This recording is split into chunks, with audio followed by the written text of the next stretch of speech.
এই ইনসেইন নিউজটি আমার চোখে এইমাত্র পড়লো। অ্যান্ট্রোপিকের তরফ থেকে তাদের জেনারেটেড প্রত্যেকটা টেক্সটের মধ্যে ওয়াটারমার্ক থাকবে।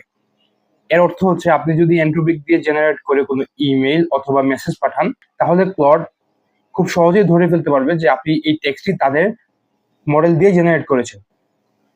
সো আপনাদের এই নিউজটি দেখাই। তারা দাবি করছে আগামী 2 অগস্টের পর থেকে তাদের প্রত্যেকটা নিউ রিলিজ মডেলে এই ফিচারটি অ্যাড হবে। সো এই ফিচারটি আসলে কাজ করে কিভাবে? লাইক কোনো একটা এআই মডেল কনটেক্সট অনুযায়ী অসংখ্য ওয়ার্ড জেনারেট করে এবং মোস্ট প্রবাবল যে ওয়ার্ডটা এই কনটেক্সট অনুযায়ী খাটে সেই ওয়ার্ড পরবর্তী ওয়ার্ড হিসেবে চুজ করে।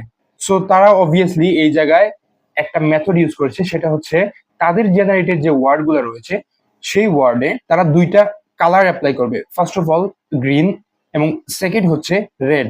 অর্থাৎ আপনি কেবল টেক্সট দেখতে পাবো, কিন্তু ক্লড এই টেক্সটের মধ্যে ডিটারমাইন করতে পারবে কোনটা গ্রিন এবং কোনটা রেড। তো একটু চিন্তা করেন, পার 1000 ওয়ার্ডে তাদের জেনারেটেড গ্রিন কয়টা ওয়ার্ড রয়েছে সেই ওয়ার্ড কাউন্ট করে সে অনায়াসে বলে ফেলতে পারবে যে এই টেক্সট তাদের মডেল ক্রিয়েট করেছে। সো এতে আলটিমেটলি আমরা এমন একটা যুগে প্রবেশ করছি যেই জায়গায় এখন হিউম্যান ক্রিয়েটিভিটি লেভেল হাই থাকবে।